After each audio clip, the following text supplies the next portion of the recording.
کون سا ایسا عمل یا ایسی نماز ہو سکتی ہے کہ جس کی برکت سے خدا روز قیامت میرے دشمن کو بھی مجھ سے راضی کر دے؟ وہ کون سی ایسی نماز اور دعا ممکن ہو سکتی ہے جس کی برکت سے خدا میرے لیے دنیا اور آخرت کی روزی میں کشادگی پیدا کر دنیا اور آخرت کی روزی میں کشادگی پیدا کر دے؟ سامعین گرامی قدر، آپ کی خدمت معظم میں سورہ مبارکہ انسان کی تفسیر کے ساتھ ساتھ روزانہ کی بنیاد پر کسی ایک نماز مستحب کے پڑھنے کا طریقہ کار اور اس کے کچھ فائدے بیان کیے جا رہے ہیں۔ نماز ہائے مستحب تو بہت ساری ہیں، اتنی نمازیں ہیں کہ انسان اگر بس وہ جملہ یاد کرے اللہ کے رسول کا کہ نماز بہترین موضوع ہے، خیر موضوع نماز بہترین موضوع ہے۔ اب چاہے انسان زیادہ پڑھے یہ اس کی مرضی ہے، یا چاہے انسان کم پڑھے یہ اس کی مرضی ہے، لیکن نماز سے بہتر کوئی اور موضوع نہیں ہے۔ یا روایت اللہ کے رسول کی الصلاۃ قربان کل تقی، نماز ہر متقی انسان کے لیے قربت خدا کا بہترین ذریعہ ہے۔ تو انسان اگر چاہے تو ہر نماز کے لیے اپنے آپ کو آمادہ کرے۔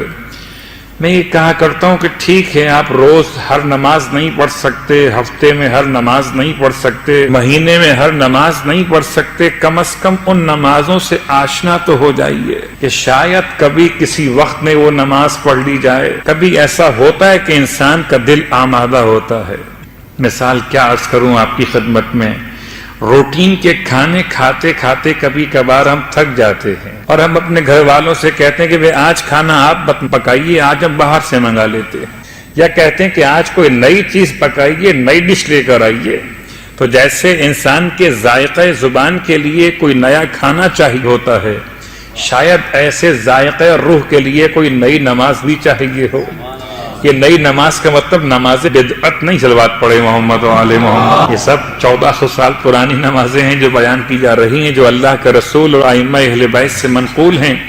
البتہ روٹین میں صاحبان ایمان کے یہاں اتنا بیان نہیں ہوا کرتی کہ ان سے ہماری سماعت آشنا رہے۔ ہم نے جو نمازیں بیان کی، آج ایک نماز کا تذکرہ ہے، اور وہ نماز بیان کرنے سے پہلے میں آپ سے سوال کرنا چاہوں گا، کوئی ایسی نماز تلاش کرتے ہیں میں اور آپ مل کر، اس نماز کے پڑھنے کی برکت سے خدا موت کو آسان کر دیتا ہو، خدا توبہ قبول کر لیتا ہو، خدا کی بارگاہ میں عمل مقبول ہو جاتے ہو، خدا مجھے مغفرت کے تحفے عطا کر دیتا ہو، اس نماز کی برکت سے خدا میرے اور میرے اہل و عیال کو مبارکباد پیش کرتا ہو؟ وہ کون سا ایسا عمل یا ایسی نماز ہو سکتی ہے کہ جس کی برکت سے خدا روز قیامت میرے دشمن کو بھی مجھ سے راضی کر دے؟ وہ کون سی ایسی نماز اور دعا ممکن ہو سکتی ہے جس کی برکت سے خدا میرے لیے دنیا اور آخرت کی روزی میں کشادگی پیدا کر دنیا اور آخرت کی روزی میں کشادگی پیدا کر دے؟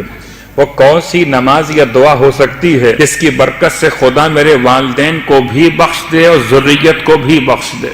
وہ کون سی ایسی دعا ہو سکتی ہے کہ خدا میرے لیے آسانیاں پیدا کر دے، کوئی مشکل نہ ہو؟ وہ کون سی دعا ہو سکتی ہے جو میری موت کو آسان کر دے، روح نکلے مگر سختی قبض روح نہ ہو، یا سختی حالت نزا نہ ہو؟ وہ کون سی ایسی دعا یا نماز ہو سکتی ہے جس کی برکت سے فرشتہ موت کے ساتھ خود جبرائیل میرے سرہانے آ جائیں؟ تو کوئی ایسی دعا یا نماز ہے یا نہیں ہے؟ یا صرف میں نے خواب و خیال کی باتیں آپ تک پہنچائی ہیں؟ یہ صرف تمنائیں نہیں ہیں، یہ آرزویں نہیں ہیں، بلکہ یہ انعامات ہیں سرکار ختم یہ مرتبہ صلی اللہ علیہ وآلہ وسلم۔ میں نے طریقہ بدل دیا، ثواب پہلے بیان کیا ہے اور نماز کو بعد میں بیان کر رہا ہوں کہ بڑا فرق پڑ جاتا ہے۔ جیسے مارکیٹنگ ہوتی ہے، دوا بعد میں دکھاتے ہیں، دوا کے فائدے پہلے بتاتے ہیں۔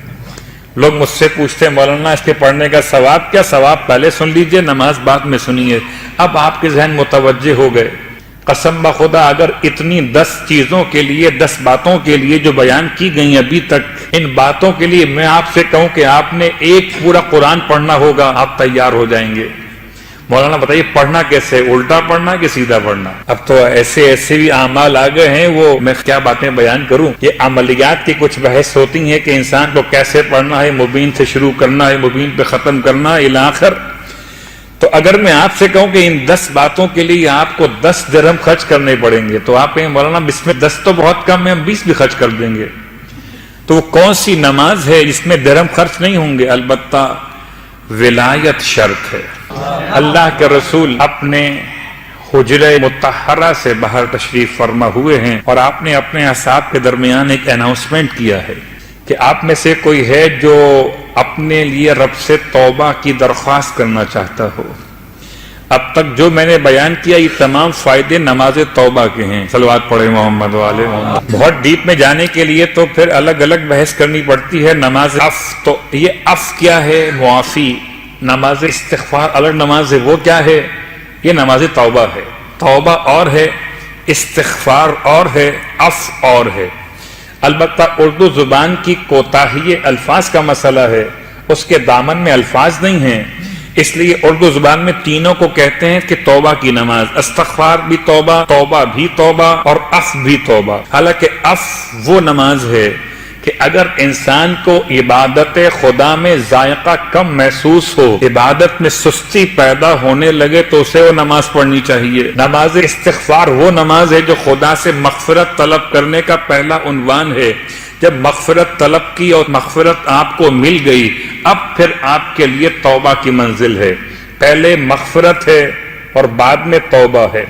مغفرت دور سے بھی ہو سکتی ہے توبہ مگر خدا سے قریب آ کر ہی ملتی ہے۔ اسی لیے آپ ترتیب دیکھتے ہیں، استغفر اللہ ربی من کل ذنب واتوب الیہ، اتوب الیہ بعد میں ہے، استغفر اللہ ربی پہلے ہے، استغفار پہلے ہے، توبہ بعد میں ہے۔ استغفار میں ندامت ہے، استغفار میں آئندہ نہ کرنے کا ارادہ ہے، استغفار میں انسان کے لیے جو کر دیا اس پہ شرمندگی، اور پھر استغفار کے بعد پھر وہ توبہ کی کیفیت۔ توبہ کی تین قسمیں ہیں، ایک توبہ اوپر سے نیچے آتی ہے، ایک توبہ نیچے سے اوپر جاتی ہے، اور ایک توبہ پھر اوپر سے نیچے آتی ہے۔ خدا توفیق توبہ عطا کرتا ہے، یہ پہلا نزول ہے۔ پھر انسان توبہ کرتا ہے، یہ دوسرا صعود ہے۔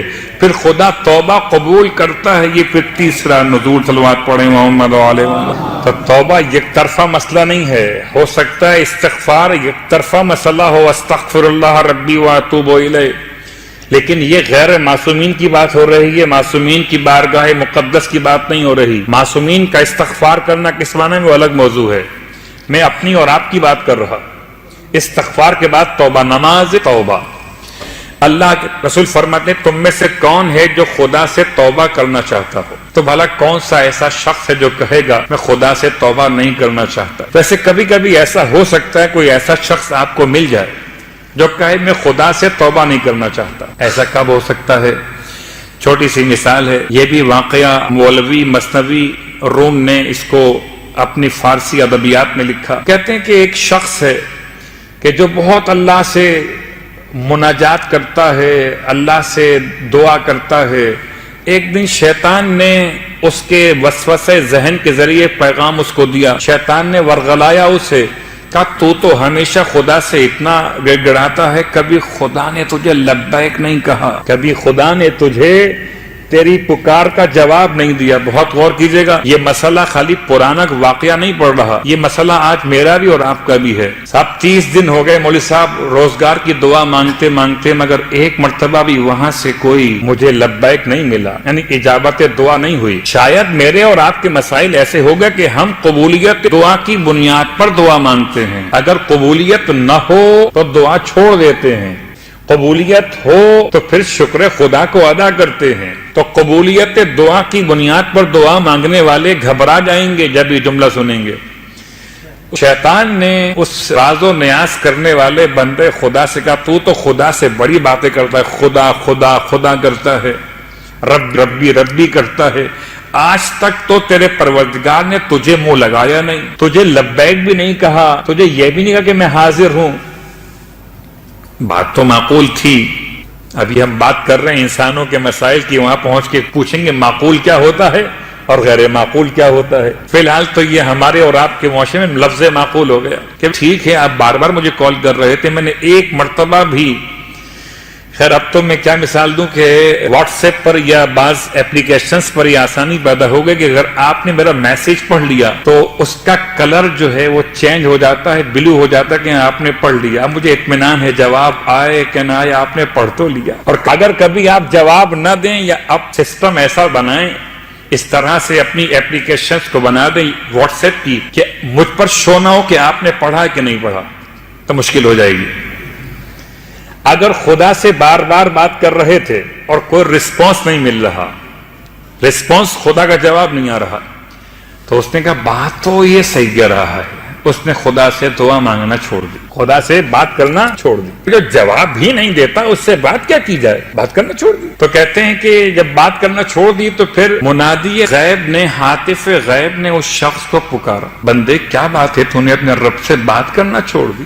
یہ ہاتف غیب کیا ہوتا ہے، یہ منادی غیب کیا ہوتا ہے؟ یہ کوئی باہر سے کوئی جن بھوت نہیں تھے پکارنے والے، یا کوئی فرشتے پروردگار نہیں پکارنے والا، بلکہ اندر جس کی ہم بات کر رہے ہیں قدر انسان جو اندر موجود ہے، روح پروردگار، اس نے انسان کو پکارا۔ شاید اسی لیے کہتے ہیں کہ ارتکاب جرم پر جو ٹوک دیتا ہے ضمیر، در حقیقت یہ امام عصر کی آواز ہے۔ تو کوئی اندر موجود ہے جو پکارتا ہے انسان کو، یہ الگ بات ہے کہ اس کی آواز کو اتنا میوٹ کر دیجئے کہ اس کی آواز آپ تک پہنچے ہی نہیں۔ اب کیا قصور بیچارے فون کرنے والے کا، اگر آپ نے آواز میوٹ کی ہوئی ہے تو وہ تو فون کر رہا تھا، آپ کا مسئلہ تھا کہ آپ نے آواز کو بند کیا ہوا ہے۔ ہاتف غیبی نے اسے پکارا، بندے کیا بات ہے، تو اپنے رب سے بات نہیں کر رہا؟ کہتا ہے بات کر کے میں کیا کروں، مجھے جواب نہیں ملتا۔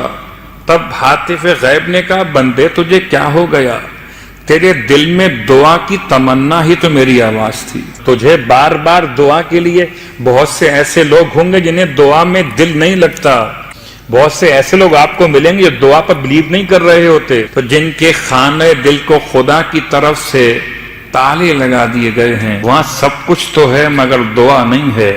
تو دعا خود انسان کے لیے ایک ایسا تحفہ پروردگار ہے جس کا دل آمادہ دعا ہو جائے، اب دعا قبول ہو کہ نہ ہو، شکر خدا تو ادا کرے۔ صلوات پڑھے محمد علیہ وسلم۔ خیر باتیں بہت آگے نہ نکل جائے، اپنے آپ کو روکتے ہوئے نماز توبہ کی بات مکمل کر لوں، پھر مجھے بات کو آگے بڑھانا ہے۔ نماز توبہ اللہ کے رسول نے بیان کی غسل توبہ کے ساتھ، گرچہ الفاظ روایت میں غسل لکھا ہوا ہے لیکن بات سمجھ میں جو قرائن سے آتی ہے توبہ۔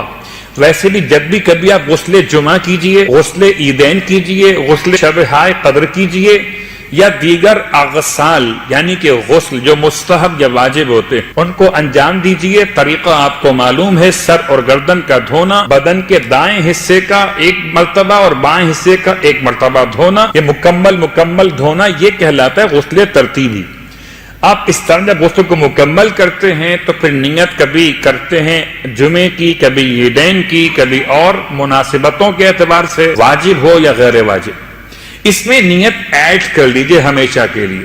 جب بھی کوئی غسل کریں، غسل مستحب ہو یا غسل واجب ہو، اس میں نیت ایڈ کر لیجئے اپنے اس آج کی مجلس کے بعد سے، اگر نہیں کی اب تک، کہ میں غسل توبہ، غسل جمعہ، غسل توبہ، غسل جنابت، غسل توبہ، غسل شب قدر، غسل توبہ، غسل منت و نظر، غسل توبہ، غسل احرام مثلا الاخر قربتاً اللہ، اپنے ہر غسل کے ساتھ ایک نیت کو ایڈ کر لیجئے۔ فقہی اعتبار سے کوئی اس میں مسئلہ نہیں ہے، آپ ایسا کرنے پر قادر ہیں، یعنی شرعاً آپ کو اس کی اجازت ہے کہ آپ واجب یا مستحب غسل کے ساتھ ایک نیت کو اور ایڈ کر سکتے ہیں۔ تو سرکار ختم یہ مرتبہ صلی اللہ علیہ وآلہ وسلم جو نماز بیان فرمائی نماز توبہ، اس سے پہلے آپ نے غسل بیان کیا، غسل توبہ۔ ویسے بھی انسان کو چاہیے جب توبہ کرنے کے لیے آمادہ ہو جائے تو پہلے اپنے آپ کو پاک اور پاکیزہ کر لے، غسل کے بعد آپ فرماتے ہیں وضو بھی کرو۔ اس کا مطلب یہ روایت اس غسل کے بارے میں ہے جہاں غسل کفایت نہیں کر رہا وضو کی، یا کبھی کبھی ایسا ہو سکتا ہے کہ روایت کا جو مطمع نگاہ ہو یہ ہو کہ طہارت کاملہ منعقد کی جائے، تو غسل بھی کیا جائے اور وضو بھی کر لیا جائے۔ تو دونوں باتیں آپ نے بیان فرمائی، غسل کرو پھر وضو کرو، پھر دو رکعت کر کے 4 رکعت نماز توبہ کی نیت سے قربتاً اللہ پڑھو۔ ہو سکتا ہے کہ کوئی یہاں سوال ذہن میں آئے، کیا میں اپنے والدین کی طرف سے پڑھ سکتا ہوں، اپنے بھائی بہن عزیز قریب اہلیہ بچوں کی طرف سے پڑھ سکتا ہوں؟ جواب، توبہ کا مسئلہ ویسے تو اپنا ہے، میری توبہ آپ کے کام نہیں آئے گی اور آپ کی توبہ میرے کام نہیں آئے گی، اس لیے کہ آپ کے معاملات خدا سے الگ ہیں، میں لفظ گناہ استعمال نہیں کر رہا، میرے معاملات اللہ سے الگ ہیں، لیکن پھر بھی اگر کوئی تمام کی طرف سے پڑھنا چاہے تو شرعاً گنجائش ہے۔ 2 رکعت نماز، پھر 2 رکعت نماز۔ طریقہ سورہ الحمد کے بعد 3 مرتبہ سورہ اخلاص اور ایک مرتبہ سورہ فلق اور سورہ ناس، 3 مرتبہ سورہ اخلاص اور 1 مرتبہ سورہ فلق، 1 مرتبہ سورہ ناس۔ یہ 4 رکعت نماز میں طریقہ بالکل سیم رہے گا، 2 رکعت کر کے نماز مکمل، نماز توبہ قربتاً الی اللہ۔ نماز کو مکمل کرنے کے بعد 70 مرتبہ استغفر اللہ ربی واتوب الیہ، استغفر اللہ ربی واتوب الیہ، استغفر اللہ ربی واتوب الیہ، اور اس کے بعد 1 مرتبہ ماشاء اللہ لا قوت الا باللہ العلی العظیم کے بعد 1 مرتبہ یا عزیز و یا غفار اغفر لی ذنوبی وذنوب جمیع المؤمنین والمؤمنات انہ لا یغفر الذنوب الا انت یا الا انت۔ آپ پورا پڑھ لیجئے، یہ جملہ 1 مرتبہ ادا کرنا ہے۔ یہ نماز کے تمام فائدے اللہ کے رسول نے ارشاد فرمائے۔ ذی قعدہ کا اتوار کا دن تھا جب اللہ کے رسول نے نماز کو بیان کیا تو اصحاب نے پوچھا یا رسول اللہ کیا ذی قعدہ کے اتوار کے علاوہ بھی اس نماز کو پڑھ سکتے ہیں؟ آپ نے فرمایا جب بھی پڑھنا چاہو ثواب اتنا ہی ملے گا، چاہے مہینہ کوئی بھی ہو اور دن کوئی بھی۔